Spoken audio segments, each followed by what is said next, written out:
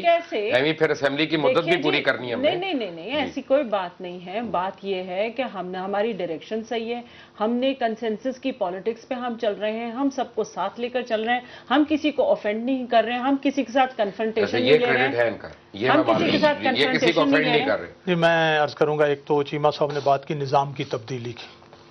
نظام کیا, یہ جو آئینی نظام ہے اس سے ہٹ کے کوئی صدارتی نظام لانا چاہتے ہیں, یہ کیا ہے؟ نظام تو موجود ہے, اصل آئین اور جمہوریت کا مسئلہ ہے. اگر مارشل لا ہے, انہوں نے کہا جی کہ کرپشن پہ ان کی حکومتیں گئی, یعنی مارشل لا والے آئے تو پرویز مشرف نہیں چلے لے لیتے ہیں. کون سا یہاں کرپشن کو ختم کیا؟ تھانوں میں سے لوگوں کو اٹھایا اور اٹھا کے وفاقی کابینہ کا وزیر بنا دیا. تو یہاں جن حکومتوں کو بھی نکالا گیا, جن پارٹیوں کو, کوئی میرٹ پر نہیں اور کوئی میرٹ پر فیصلے. پھر انہوں نے کہا جی سٹیٹس کو کی ہیں پارٹیاں. مسلم لیگ نون اور نواز شریف تو سٹیٹس کو کے نہیں تھے. پہلی دفعہ وزیر اعظم بنے, سب سے پہلے اکانومی کی بات تھی. تھوڑا سا مجھے ٹائم دیں گے. Open market economy Nawaz Sharif نے یہاں متعارف کروائی. غلط. نواز شریف نے یہاں ایئرپورٹس بنائے. نواز شریف نے یہاں چونگی کا نظام کا خاتمہ کیا. نواز شریف نے پہلی دفعہ یہاں ایسی ریفارمز ایگریکلچر کی کہ ہمارا ملک سیلف سفیشینٹ پر ایکسپورٹ بھی ہوا. نواز شریف صاحب نے یہاں کسٹمز اور ان کی جو کی. نواز شریف صاحب نے یہاں جناب گوادر بندرگاہ اور موٹر ویز بنائے. ایسا ماحول پیدا کیا کہ بیرون ملک جو اوورسیز پاکستانی سے انہوں نے یہاں آنا شروع کیا.